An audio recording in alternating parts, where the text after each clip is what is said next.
नमस्कार दोस्तों, welcome to my channel. मैं हूं चांकुबा। दोस्तों, अपने लास्ट सेशन में हमने बात की थी आर्टिकल 19(1)(a) में दिए गए right to freedom of speech and expression की। साथ ही में उसको हमने बहुत ही डिटेल में जाके पढ़ा था, जहां पे हमने बहुत सारी जजमेंट्स देखी थी। साथ ही में उसके ऊपर जो रिस्ट्रिक्शंस लगाई गई हैं वो भी कवर कर ली थी। आज हम बात करेंगे आर्टिकल 19(1)(b) से लेकर 19(1)(g) तक दिए गए जो बाकी के फ्रीडम्स हैं उन सब की। ये 5 फ्रीडम्स को हम डिस्कस करेंगे। साथ ही में इनके ऊपर जो रीजनेबल रिस्ट्रिक्शंस लगाई गई हैं फ्रॉम आर्टिकल 19 क्लॉज 3 ऑनवर्ड्स, वो भी आज हम कवर करने वाले हैं विद ऑल द जजमेंट्स जो कि हमारे लिए यूपीएससी के लिए इंपॉर्टेंट हो जाती हैं। चलिए शुरुआत करते हैं आज के इस सेशन से। इस सेशन में आगे बढ़ें उससे पहले मैं आप लोगों का धन्यवाद देना चाहूँगा, बिकॉज आप लोगों ने मेरे इन दोनों चैनल्स को बहुत ही अच्छे से प्यार दिया। बहुत सारे लोगों ने इन्हें सब्सक्राइब किया। मुझे उम्मीद है कि जो भी कंटेंट यहाँ भेजा जा रहा है आप लोगों का उसका फायदा मिल रहा होगा। चलिए बात करते हैं हमारे आज के पहले आर्टिकल के क्लॉज की, दैट इज 19(1)(b। नाउ ये जो 19(1)(b) का क्लॉज है that is freedom of assembly. अब ये फ्रीडम ऑफ असेंबली का क्या मतलब होता है, इसमें क्या क्या चीजें आ जाती हैं, देख लेते हैं। अब देखिए, कहते हैं जी all the citizen shall have the right to freedom of assembly और that is to assemble peacefully and without arms. आपके पास राइट है कि आप कहीं पे भी असेंबल हो सकते हैं, पीसफुली असेंबल हो सकते हैं एंड विदाउट आर्म। अब इसमें और क्या क्या चीजें आ जाती हैं कि पर्पस क्या होगा असेंबल होने का, why can you get together at any place. So इसमें आ जाता है कि for the propagation of idea, for dissemination of ideas and to educate public etcetera. So that purpose for which you want to gather, वो जो है वो peaceful होना चाहिए। एंड इसमें यह भी कहा गया है कि फ्रीडम ऑफ पीस, जो freedom of speech and expression कल हमने कवर किया था, एंड जो फ्रीडम ऑफ असेंबली है, ये एक दूसरे की कोरोलरी हैं, ये एक दूसरे के कॉम्प्लीमेंट्री हैं। इसमें एक दो चीजें और हैं कि भाई देखिए, जो फ्रीडम ऑफ असेंबली है इसमें क्या क्या आ गया। इसमें कहता है जी right to hold public meetings, right to hold hunger strikes, right to take out processions, ये सारी चीज इसमें आ जाती है। हाउएवर कहते हैं जी such assembly must be peaceful and without arms. अब देखिए, एक दो चीजें और इसके बारे में हमें पता होनी चाहिए, वो ये कि भाई आपके पास डेफिनेटली ये अधिकार है that you can gather yourself and आप अपने ग्रुप को इकट्ठा कर सकते हो, असेंबली का अधिकार है। पर जहां पर आप इकट्ठे हो रहे हो वो प्राइवेट गवर्नमेंट या प्राइवेट या फिर गवर्नमेंट की जमीन नहीं हो सकती है। खास करके आप ये नहीं कह सकते किसी सरकारी दफ्तर में जाकर कि हम यहाँ पर असेंबल होने वाले हैं, या फिर किसी की प्राइवेट प्रॉपर्टी में जाकर हम असेंबल होने वाले हैं, ये इसमें नहीं आ जाता है, राइट। चलिए आगे कहता है जी दिस आर्टिकल, अब क्योंकि अगेन वेरी इंपॉर्टेंट आर्टिकल, सो इसमें भी हमें देखने को मिलता है कि बहुत सारी सुप्रीम कोर्ट की जजमेंट्स आ चुकी हैं। कुछ पॉइंट्स वहां से हमें देखने को मिलते हैं, वो हम देख लेते हैं। सबसे पहला तो यही कि अगर देखें हम इसके ऊपर जो लगाई गई रीजनेबल रिस्ट्रिक्शंस हैं उनमें क्या क्या चीजें आ गई। देखिए हमारा अभी का जो प्रेजेंटली, अभी क्योंकि नया कोड आ रहा है, लेकिन अगर हम बात करें एग्जिस्टिंग क्रिमिनल कोड की तो उसमें क्या देखने को मिलता है, जो हमारा सीआरपीसी है उसमें सेक्शन 144, आपने धारा 144 का नाम सुना होगा। अब ये क्या होता है कि भाई आपको जब ये इंपोज कर दी जाती है तब वहां पर 5 या 5 से अधिक लोगों को इकट्ठे होने की आजादी नहीं होती है। इसे इंपोज करने के कुछ ग्राउंड्स दिए जाते हैं, डिस्ट्रिक्ट एडमिनिस्ट्रेशन के द्वारा इसे इंपोज किया जाता है। अब अगेन वो जो अगर अगर 5 या 5 से अधिक लोग इकट्ठे हो भी जाते हैं after this has been impose, तो उसे अनलॉफुल असेंबली माना जाएगा। So this is a reasonable restriction.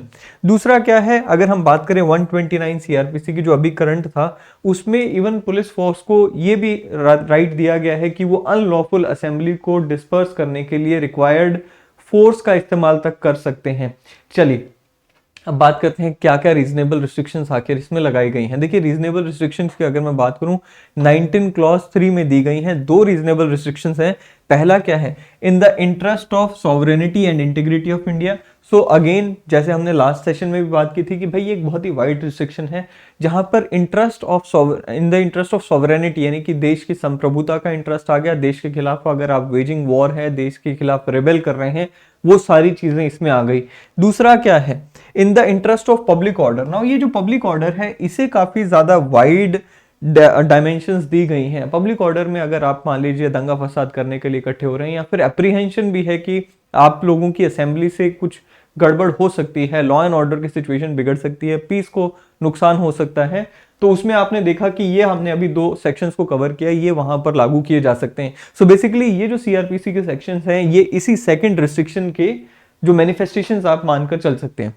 फिर एक केस आया था Himmatlal versus police commissioner of Ahmedabad. इसमें क्या हुआ था, इसमें बेसिकली एक ऐसा ऑर्डर आया था पुलिस कमिश्नर का जिसके थ्रू ब्लैंकेट बैन लगा दिया गया था on any kind of assembly और public meeting.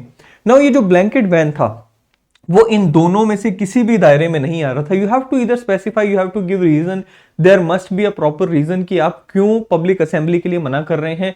Just you think you have an apprehension कि भाई यहाँ पे गड़बड़ हो सकती है, पर कोई वजह नहीं है कि किसकी वजह से गड़बड़ हो सकती है, एंड आपने ब्लैंकेट बैन लगा दिया, वो जस्टिफाइड नहीं है। और वही बात यहाँ पर कही गई ऑनरेबल सुप्रीम कोर्ट ने उस ब्लैंकेट बैन को, जो कि एक जनरल बैन लगा दिया कि भाई कोई भी पब्लिक प्रोसेशन व पब्लिक मीटिंग नहीं होगी, उसे अनलॉफुल ठहराया था। नाउ क्या कहता है जी, no such rule which prohibits all the meetings and processions and put a blanket ban on the right to freedom of assembly can be allowed. And कहते हैं जी देयर इज नथिंग रॉन्ग। अब दो तीन चीजें और यहाँ पे कही गई कि पहली बात तो ये कि भाई ब्लैंकेट बैन नहीं लगा सकते, दूसरी बात there are rules which tell us कि भाई अगर आपको कोई पब्लिक असेंबली करनी है तो you have to take permission of the district administration. Now ये भी कहा गया कि भाई there is nothing wrong in taking prior permission to be obtained before holding a meeting, right. Now अब ये मीटिंग क्यों होती है, क्योंकि अगर पब्लिक स्ट्रीट में मीटिंग हो रही है तो डेफिनेटली आप 100 लोग मीटिंग कर रहे हैं, लेकिन बाकी की जनता को परेशानी हो सकती है, यहां पर लॉ एंड ऑर्डर की सिचुएशन बिगड़ सकती है। ऐसे में आपको परमिशन लेने के लिए कहा जाता है कि भाई परमिशन लीजिए। कहते हैं जी for the right which flows from article 19(1)(b) is not a right to hold meeting at any place at any time. देखिए आपके पास ये अधिकार है कि आप पब्लिक मीटिंग कर सकते हैं, असेंबली कर सकते हैं, लेकिन इसका मतलब ये नहीं है कि आप कभी भी कहीं भी किसी भी टाइम पे असेंबली करने की बात कहें। You have to take a permission from the administration, and administration जिस टाइम पे अलाउ करेगी उसी टाइम पे उसी जगह पर आप पब्लिक मीटिंग होल्ड कर सकते हैं। नाउ कहता है जी but the state can make only regulation in aid of the right of assembly of each citizen and can only impose reasonable restriction in the interest of the public order. So ये चीज को दोबारा clear किया गया इस case में भी कि भाई देखिए डेफिनेटली पब्लिक ऑर्डर पब्लिक जो है वो आपसे असेंबली करने के लिए परमिशन लेगी, लेकिन इसका मतलब ये नहीं कि स्टेट अपनी मनमर्जी करना शुरू कर देगी। स्टेट को भी ये ध्यान रखना होगा कि जो भी टर्म्स एंड कंडीशंस के बेसिस पे आप उनको परमिशन दे रहे हैं, वो टर्म्स एंड कंडीशंस भी इन रिस्ट्रिक्शंस के अकॉर्डिंग जस्टिफाइड होनी चाहिए। ठीक है जी, चलिए फ्रीडम ऑफ एसोसिएशन 19(1)(c) में आ जाता है। अब ये जो फ्रीडम ऑफ एसोसिएशन है बेसिकली इसे एक्सपैंड किया गया था, इसे अमेंड किया गया था 97th अमेंडमेंट एक्ट 2011 के द्वारा, जिसमें freedom to form association and unions के साथ साथ freedom to form cooperative societies को भी ऐड किया गया था। ये ऐड किया गया था टू फर्दर आवर डीपीएसपीज, क्योंकि डीपीएसपीज में कोऑपरेटिव सोसाइटीज को प्रमोट करने की बात की गई है। मैं आपसे पूछना चाहूंगा कौन से आर्टिकल में बात की गई है, वो बताइएगा कमेंट सेक्शन में। बट देन अगेन उसी सेक्शन या उसी आर्टिकल को फर्दर करने के लिए, उसी डायरेक्टिव प्रिंसिपल को फर्दर करने के लिए ये वर्ड ऐड किया गया था 2011 में। अब बात करें अगर हम फ्रीडम टू फॉर्म एसोसिएशंस, देखिए जो एसोसिएशंस को फॉर्म करने का अधिकार है और जो freedom to right of freedom of speech and expression है, कहते हैं जी ये दोनों एक दूसरे की कोरोलरी है, ये एक दूसरे को कॉम्प्लीमेंट करते हैं। ठीक है जी। नाउ अब ये कहा गया है कि ये जो भी एसोसिएशन आप बना रहे हो ये लॉफुल पर्पसेस के लिए होने चाहिए। इसमें क्या क्या आ गया, political parties, companies, clubs, organisation, partnership firms etcetera, ये सारी इसी का हिस्सा हैं। अब बात करते हैं रीजनेबल रिस्ट्रिक्शंस की। रीजनेबल रिस्ट्रिक्शंस क्या हो सकती हैं? सो अगेन दो रीजनेबल रिस्ट्रिक्शंस लगभग सेम ही आपको देखने को मिलेगी। पहली तो हो गई sovereignty and integrity of the country, दूसरा क्या है public order, and public order के साथ यहाँ पे मोरालिटी भी ऐड कर दिया गया। देखिए आपके पास ये एसोसिएशन बनाने का अधिकार है, बट इसमें आप ऐसी कोई एसोसिएशन नहीं बना सकते जो कि या तो देश के हित के खिलाफ काम करे या देश की सरकार को गिराने के लिए काम करे, मतलब ओवरटर्न करने के लिए काम करे। अब जैसे कि मान लीजिए आप कोई नक्सलाइट्स की कोई ऑर्गेनाइजेशन बनाएंगे तो वो अनलॉफुल हो जाएगी, उसका आपके पास कोई अधिकार नहीं है आर्टिकल 19 में। सिमिलरली कोई ऐसी ऑर्गेनाइजेशन जो कि देश के हितों के, लेट्स से कोई फॉरेन के स्पाइज आ जाते हैं तो उनके पास तो वैसे भी अधिकार नहीं होगा, क्योंकि आर्टिकल 19 जो है वो सिर्फ सिटीजन्स के पास है। लेकिन मान लीजिए कोई इंडिया के ही लोग हैं जो कि स्पाई का काम कर रहे हैं इंडिया के खिलाफ ही, और वो अपनी ऑर्गेनाइजेशन बनाना चाहे, नॉट अलाउड। तो वो सारी चीजें आ गया। ना पब्लिक ऑर्डर तो हमने अभी बात की कि भाई पब्लिक ऑर्डर तो एक बहुत ही वाइड टर्म है, उसके कुछ एग्जांपल्स हमने अपने 2 मिनट पहले देखे, लेकिन मोरालिटी का भी यहाँ पे ग्राउंड जोड़ दिया गया। मोरालिटी का ग्राउंड मतलब क्या, लेट्स से कल को कुछ ऐसे लोग हैं जो कि प्रोस्टिट्यूशन का काम करते हैं और वो कहें जी हम अपनी एक एसोसिएशन बनाना चाहते हैं, तो it is not allowed, because again morality का ग्राउंड यहाँ आ गया। अब कहता है जी no prior restraint can be imposed on the right of association, the right of form association includes no right to. अब ये बहुत इंपॉर्टेंट पॉइंट है कि भाई आपके पास ये अधिकार है कि आप यहाँ पे राइट टू फॉर्म एसोसिएशन को एंजॉय कर सकते हैं, मतलब अपनी एसोसिएशन बना सकते हैं। उस पे गवर्नमेंट कोई वो नहीं लगाएगी, पाबंदी नहीं लगाएगी। लेकिन कल को आप ये नहीं कह सकते कि गवर्नमेंट हमें मदद करे, क्योंकि जिस ऑब्जेक्टिव को लेकर हमने ये एसोसिएशन बनाई थी, सरकार को हमें उस ऑब्जेक्टिव को फुलफिल करने में मदद करनी होगी, ऐसा कोई अधिकार नहीं है। याद रखें, सिर्फ एसोसिएशन फॉर्म करने का अधिकार है। उस एसोसिएशन का जो ऑब्जेक्टिव है, कल को आप ये नहीं कह सकते कि जी उस ऑब्जेक्टिव को फुलफिल करने के लिए भी हमें मदद चाहिए, क्योंकि एसोसिएशन को अदरवाइज बनाने का फायदा नहीं है। फायदा हो ना हो ये आपके ऊपर है। आपको सिर्फ एसोसिएशन बनाने में हम अलाउ कर सकते हैं, अधिकार दे सकते हैं, लेकिन आप कल को गवर्नमेंट से ये नहीं उम्मीद कर सकते कि वो आपके उस ऑब्जेक्टिव को फुलफिल करने के लिए मदद करेगी जिसके लिए आपने ये एसोसिएशन बनाई। कहते जी साथ ही में हमें यह भी ध्यान रखना चाहिए that there is no fundamental right of recognition of the association और यूनियन बाय द गवर्नमेंट। अब गवर्नमेंट आपको, एक तो ये हो गया कि भाई आपको हेल्प नहीं करेगी टू अचीव द ऑब्जेक्टिव। दूसरा ये कि गवर्नमेंट से आप ये भी मत उम्मीद रखिएगा कि गवर्नमेंट आपकी जो एसोसिएशन आपने बनाई है, जो आपको राइट मिला हुआ है आर्टिकल 19 में, उसे रिकॉग्नाइज करेगी। इस चीज का कोई अधिकार आपके पास नहीं है। फिर आता है जी article 19 clause 1 I mean sub clause C में कहता है जी right to continue as an association. अब ये देखिए, राइट टू फॉर्म एसोसिएशन हो गया, right to continue as an association. ये नहीं हो सकता कि सरकार ने, आज आपने एसोसिएशन बनाई, कल को सरकार आके कहे ठीक है आपने एसोसिएशन बना ली, आपका अधिकार था, लेकिन इसके बाद हम आपको कंटिन्यू नहीं करने देंगे। ये नहीं हो सकता। आपको सरकार एसोसिएशन को, अगर वो लीगल है, अगर सारी कंडीशंस के हिसाब से बनी है, सरकार उस एसोसिएशन को आपको डिसॉल्व करने के लिए प्रेशराइज नहीं कर सकती। वो चीज यहां पे आ गया। So basically क्या हो गया, right to form association, right to continue that association is recognized in Article 19, but then again right to achieve that the objective of that association or right to be recognized as that association is not included in this article. कहते जी right to form an association and protect its composition in accordance with in its internal constitution is included. तो आप अपनी association बनाओ, अपनी association का जो constitution है, जो कि लीगल होना चाहिए, जिसको जो आपके रूल्स एंड रेगुलेशन है जो कि लीगल होने चाहिए, उसके हिसाब से उसे चलाओ, उसके ऊपर कोई पाबंदी नहीं है, उसमें आपका मॉडल, आपका ये अधिकार बन जाता है। फिर एक यहाँ पर जजमेंट आया था Raghubar Dayal versus union of India 1962। इसमें कहा गया that nobody can be compelled to be a member of government sponsored union. अब देखिए, हम सब जानते हैं कि there are various corporations, there are various सरकारी कंपनीज ना, उनमें यूनियंस बनती हैं। अब ऐसे में कोई भी यूनियन हो सकती है या कोई भी सरकार के द्वारा स्पॉन्सर्ड यूनियन हो सकती है, उसका आपको मेंबर बनने के लिए कंपेल नहीं किया जा सकता। ठीक है, वो यहां पे आ गया। फिर क्या है, freedom of movement, again 19(1)(d। अब कहते हैं जी freedom of movement throughout the territory of India आपके पास है, that is the right to move as per one's own choice, आपके पास इसमें दिया गया है आर्टिकल 19(1)(d) में। बट देन इसी के लिए आपको देखिए right to use roads and highways इसी में आ जाता है, बिकॉज आपके पास ये अधिकार है, तो आपके पास हमारे रोड्स एंड हाईवेज को यूज करने का अधिकार इसी की कोरोलरी में आ जाता है। दूसरा क्या कहता है जी, the freedom of movement is guaranteed by the constitution and citizen can move from one state to another anywhere in the country. Basically you can move, but then there are some reasonable restrictions imposed, जिसको हम अभी discuss करेंगे। AK गोपालन case में भी इसी चीज को ऑनरेबल सुप्रीम कोर्ट ने मोहर लगाई थी कि भाई देखिए, हमारे जो सिटीजन हैं दे हैव दिस प्रिविलेज कि वो कहीं पे भी जा सकते हैं within the territory of India and including they can reside in anywhere in the territory of India and they can do business anywhere in the territory they like. No restriction इधर interstate movement पे या फिर otherwise हम impose नहीं कर सकते हैं कोई भी रिस्ट्रिक्शन कि भाई आप इस स्टेट से दूसरी स्टेट में नहीं जा सकते या दूसरी स्टेट में जाके नहीं रह सकते। But yes, then there are some reasonable restrictions, जैसे कि हमने कोविड में भी देखा ना कि कोविड में हमारे मूवमेंट पे रिस्ट्रिक्शन लगा दी गई थी।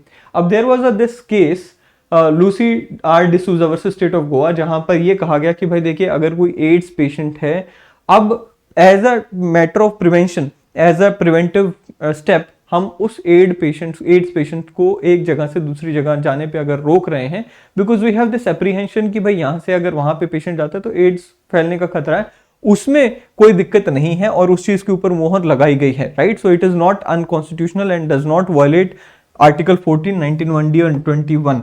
सो ये एक यहाँ पर हमें देखने को मिलता है एंड ऑफकोर्स हमने कोविड में भी देखा। फिर क्या है जी, चांबरा सोया वर्सेस स्टेट ऑफ ओडिशा।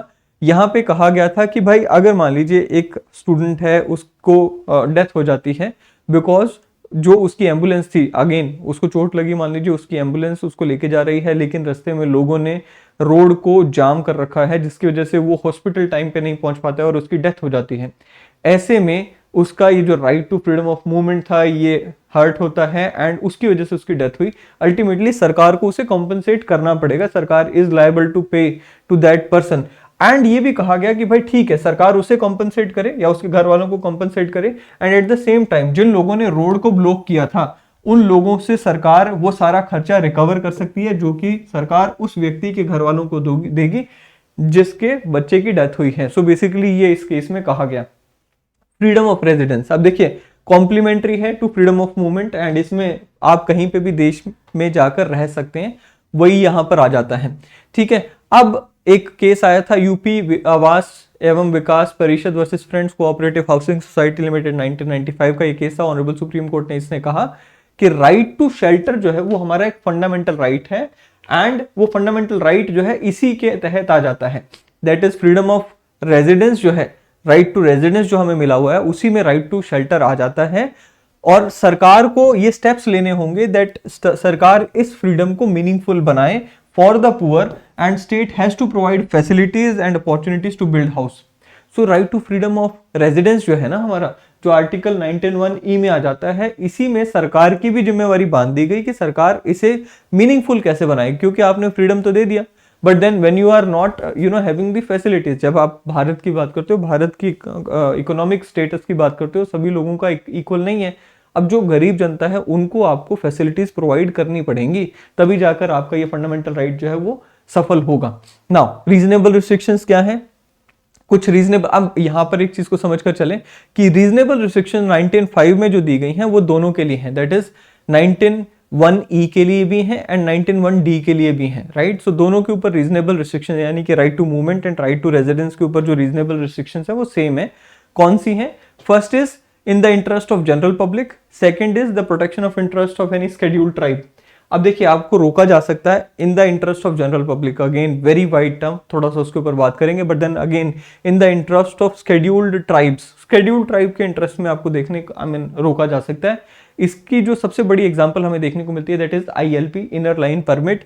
अब इनर लाइन परमिट क्या है? देखिए इंडियन सिटीजन्स के लिए ये इनर लाइन परमिट होता है कि भाई आपको कुछ ट्राइबल एरियाज हैं जहां पर जाने से रोका जा सकता है, अगर आप वहां जाना चाहते हैं एक लिमिटेड टाइम के लिए आपको वहां पे जाने की परमिशन मिलेगी एंड वो रिटर्न परमिशन आपको डिस्ट्रिक्ट एडमिनिस्ट्रेशन से लेनी पड़ती है जाने से पहले, उसे ILP कहते हैं। आप मेरे को बताइए कि भारत के कौन सी स्टेट्स में अभी भी ILP लागू होता है। चलिए अब जनरल पब्लिक का इंटरेस्ट जो है ना, अगेन वेरी वाइड टर्म आ गई, इसमें पीस भी आ गया, लॉ एंड ऑर्डर भी आ गया एंड बाकी सारी चीजें भी कवर हो जाती हैं। सो ये एक ऐसी जनरल पब्लिक का इंटरेस्ट, ये एक ऐसी चीज आ जाती है, एक ऐसी टर्म आ जाती है जिसमें डिस्क्रिशन जो है वो बहुत ज्यादा मिल जाती है एडमिनिस्ट्रेशन को, ठीक है। चलिए freedom of profession, occupation and trade and business. अब देखिए इससे पहले 19(1)(f) आना था, that was again it was there originally, that is right to property, but 44th amendment act के द्वारा उसे हटा दिया गया फॉर हिस्टोरिकल रीजंस, वो हम ऑलरेडी डिस्कस भी कर चुके हैं। हमारा जो हमारा 13 आर्टिकल 13 का जो पार्ट 2 था उस वीडियो में आपको देखने को मिलेगा कि क्यों हमारा राइट टू प्रॉपर्टी हटाया गया फ्रॉम फंडामेंटल राइट्स एंड उसे कॉन्स्टिट्यूशनल राइट बनाया गया। चलिए बात करते हैं freedom of profession, occupation, trade and business. 19(1)(g) में ये दिया गया है, क्या कहा गया है चलिए देखते हैं। कहता है जी it provides for the fundamental right of citizens to practice any profession और to carry out any occupation, trade और बिजनेस। अब देखिए यहां पर एक चीज को समझकर चलें कि प्रोफेशन, प्रैक्टिस एंड ट्रेड का जो आपका अधिकार है इसके तहत you can't be compelled to carry out any business that you don't want to, right. आपकी विल के खिलाफ जाकर आपको ये नहीं कहा जा सकता कि आप ये काम करें, आपके पास ये फ्रीडम है कि आप कोई मर्जी काम करो, प्रोवाइडेड कि इन रिस्ट्रिक्शंस के हिसाब से होना चाहिए, बट देन आपकी विल के खिलाफ जाकर आपको फोर्स नहीं किया जा सकता।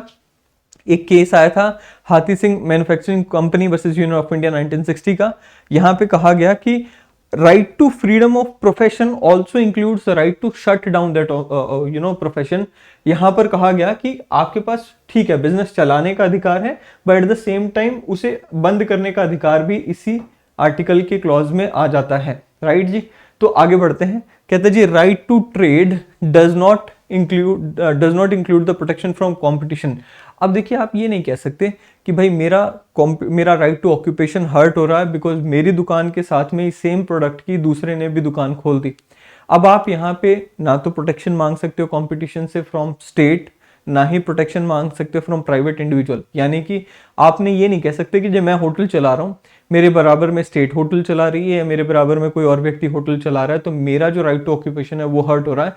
This will be absurd, because आपके पास राइट है तो बाकियों के पास भी राइट है। So protection from competition can not be included in this right to profession practice of trade, right. So ये चीज हो गई। दूसरा क्या है, The state has been authorized to prescribe professional technical qualifications necessary for practicing any profession of the or carrying on any occupation, trade or business. So basically अब देखिए, अगर आप कोई डॉक्टर बनना है, डॉक्टर का काम करना है, तो आपके पास डिग्री होनी आवश्यक है।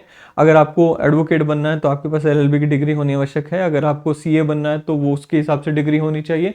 इसी तरह से अगर आपको मैन्युफैक्चरिंग में जाना है, जो भी आपका मैन्युफैक्चरिंग वाला डिपार्टमेंट है या जो भी प्रोडक्ट मैन्युफैक्चर करना चाहते हैं, स्टेट से आपको फुलफिल करके कंडीशंस को लाइसेंस लेना होगा। नाउ ये जो क्वालिफिकेशंस है ये की जा सकती हैं इन the interest of general public. Again वही चीज आ गई कि भाई आप एक ऐसे व्यक्ति को जो कि कभी पढ़ा नहीं लिखा नहीं, उसे डॉक्टर बनने के लिए परमिशन थोड़ी ना दे दोगे कि भाई मेरे को राइट टू ऑक्यूपेशन है। ठीक है, उसका राइट टू ऑक्यूपेशन है, but at the same time there is the interest of other public also, because बाकियों के भी राइट टू फंडामेंटल राइट्स तो है ना। सो यहाँ पर स्टेट के पास ये अधिकार है कि कुछ रीजनेबल रिस्ट्रिक्शंस लगा सकती है, क्वालिफिकेशंस लगा सकती है। अब रीजनेबल रिस्ट्रिक्शंस क्या है इसके ऊपर, बहुत सारी हैं, थोड़ा सा देख लेते हैं। कहता जी by imposing reasonable restriction in the interest of general public, वही चीज आ गया, जनरल पब्लिक की हित में रीजनेबल रिस्ट्रिक्शंस लगाई जा सकती हैं। इसमें जैसे मैंने आपको बताया कि technical qualification necessary for practices any profession carrying out, वो बिजनेस वाली चीज आ गई इसमें कि भाई स्टेट अगर चाहे तो इन the interest of general public ये रिस्ट्रिक्शंस लगा सकती है, क्वालिफिकेशंस लगा सकती है। ठीक है, दूसरा क्या है, authorize the state to formulate law which creates state monopolies either partially or completely in the interest of trade in respect of any trade or business or industry। देखिए जब मैं पहले भी एक वीडियो में इसका जिक्र कर चुका हूं कि भाई देखिए जब हम स्टेट की बात करते हैं, हमारी एक सोशलिस्टिक स्टेट है, सोशलिस्टिक पैटर्न पे हमारी इकोनॉमी चलती है। अब ऐसे में बहुत सारी इंडस्ट्रीज हैं जो कि धीरे धीरे हमने after LPG policies were introduced हमने डीरेगुलराइज कर ली, उसमें हमने आम जनता के लिए खोल दी। But then there are certain sensitive industries जो कि आज भी स्टेट अगर चाहती है तो उसमें मोनोपोली लेकर चलती है, एंड स्टेट ने रखी भी हुई है। आप मुझे कमेंट में बताइए कि कौन सी ऐसी इंडस्ट्रीज हैं जिसमें आज भी हमें स्टेट की मोनोपोलीज देखने को मिलती हैं। Of course we are opening up, but then there are some sensitive industries जहां पर हमने अभी भी मोनोपोली रखी हुई है। फॉर एग्जांपल अगर हम बात करें आर्मी की भी, वहां पर भी तो स्टेट की मोनोपोली है ना, राइट। सो ये सारी जो चीजें हैं वहां पर आर्टिकल 19 क्लॉज 6 सब क्लॉज 2 में ये प्रिवेंटेड है। अब बात करते हैं आर्टिकल 19(1)(g, कहता है does not give right to carry any dangerous activity और एनी क्रिमिनल एक्टिविटी। अब ये नहीं हो सकता कि आप अपना राइट टू ऑक्यूपेशन एंजॉय करने के चक्कर में कहो जी मैं तो ड्रग्स बेचना शुरू कर दूंगा या मैं मर्डर करने शुरू कर दूंगा या मैं सुपारी लेना शुरू कर दूं बिकॉज वो मेरा अधिकार है। ऐसा नहीं है, ये भी एक रीजनेबल रिस्ट्रिक्शन यहां पर आ जाती है, again in the interest of general public, and no one can claim a right to carry on business with the government also. So आप ये भी नहीं कह सकते कि भाई सरकार के साथ मुझे बिजनेस करने का अधिकार होना चाहिए, या मैं मान लो जो मैं रोड बनाता हूं तो सरकार मुझे रोड बनाने के सारे टेंडर दे, ये मेरा राइट होगा, ऐसा नहीं होगा, ये आप क्लेम नहीं कर सकते। There was this case of state of UP versus Kaushalya, इसमें कहा गया कि भाई देखिए अगर रीजनेबल रिस्ट्रिक्शंस इंपोज की जा रही हैं on the prostitutes to carry out their profession in demarcated area, residence therein और movement around it is valid. So basically अगर प्रोस्टिट्यूट्स, देखिए वैसे prostitution is invalid but then there are other facets to it, ठीक है। So अब brothels are basically allowed. So basically अब कहा जा रहा है कि भाई आपको अगर मान लीजिए प्रोस्टिट्यूशन का जो काम है वो कैरी आउट करने के लिए अगर ये कह दिया कि आप कुछ एरियाज में रहकर अपने आप को लिमिट करके करेंगे तो वो आपके राइट टू ऑक्यूपेशन के ऊपर कोई प्रहार नहीं है। Excel Wear versus union of India 1978, इसमें कोई सेक्शन था, section 25O of industrial dispute act which required an employer to take prior permission from the government to closure its industries। अब देखिए गवर्नमेंट की प्रायर परमिशन चाहिए थी कि अगर मैं क्लोज करना चाहता हूं इंडस्ट्रीज, तो मैंने आपको अभी थोड़ी देर पहले भी बताया कि भाई अगर आपको राइट है कि आप अपनी इंडस्ट्री चला सकते हैं तो आपके पास ये अधिकार है कि अपनी इंडस्ट्री अपने विश के हिसाब से बंद भी कर सकते हैं। सो कहीं पे गवर्नमेंट की परमिशन अगर लेने के लिए अगर कोई सेक्शन लाया गया तो उसे इनवैलिड करार कर दिया गया। ठीक है जी, चलिए Vishakha versus state of Rajasthan, अब ये 1997 का बड़ा फेमस केस रहा। हमने सबने देखा कि किस तरह से महिलाओं का एट वर्क प्लेस जो शोषण रोकने के लिए, उनकी एक्सप्लॉयटेशन रोकने के लिए एक नया एक्ट भी आया on the basis of these guidelines. ना वो कौन सा एक्ट था, आप मुझे कमेंट में बताइएगा कि कौन सा एक्ट लाया गया था according to this this case और दीज गाइडलाइंस, ठीक है। नाउ ऑनरेबल सुप्रीम कोर्ट ने कहा कि भाई sexual harassment of women at work place violates their right to occupation, क्योंकि अगर महिलाओं को इस तरह से एक्सप्लॉयट किया जाएगा at the work place, so होगा क्या, कल को they will not be in a position to go and do their work. So basically क्या होगा, सेक्सुअल हरासमेंट के कारण उनका जो काम करने का जो पोटेंशियल था वो खत्म हो गया, क्योंकि वो जा नहीं पा रहे हैं। सो ये भी एक वायलेशन माना गया है, इस केस में इस चीज को भी हेल्ड किया गया था। फिर state of Gujarat versus Mirzapur, मोती कुरैशी का साहब जमात, ये केस था। यहां पर कहा गया कि expression in the interest of general public is has a very wide ambit, और उसमें क्या क्या आ जाता है। अब देखिए मैंने आपको कहा कि भाई देखिए स्टेट जो है रीजनेबल रिस्ट्रिक्शन लगा सकती है in the interest of general public. अब ये इन the interest of general public को इस केस में थोड़ा सा डिफाइन किया गया था, और उसमें कहा गया कि क्या क्या चीजें आ गई, public order, public health, public security, moral and economic welfare of the community, and the objects sought to be achieved by the state in the furtherance of DPSPs as mentioned in part 4 of the constitution। now देखिए बहुत सारी चीजें इसमें आ गई, general public का जो interest है इस टर्म में क्या क्या सारी चीजें आ गई। तो ये चीजें आप याद करके लिख सकते हो अगर आपसे पूछ लिया जाता है आर्टिकल 19 से जुड़ा हुआ ये सवाल। तो ये है जी अपना पूरा आर्टिकल 19, यहाँ पर हम कंक्लूड करते हैं आर्टिकल 19। आर्टिकल 19 का पार्ट 1 अपना मेरी लास्ट वीडियो में आप देख सकते हैं, पार्ट 2 ये होगा, एंड इसके बाद हम अपने नेक्स्ट आर्टिकल की तरफ बढ़ेंगे। मुझे उम्मीद है कि ये वीडियोस आपको पसंद आती हैं। वीडियोस पसंद आए तो इन्हें लाइक करें, शेयर करें, चैनल को सब्सक्राइब करना ना भूलिएगा। अगले सेशन में मिलेंगे, till then thank you, have a great day.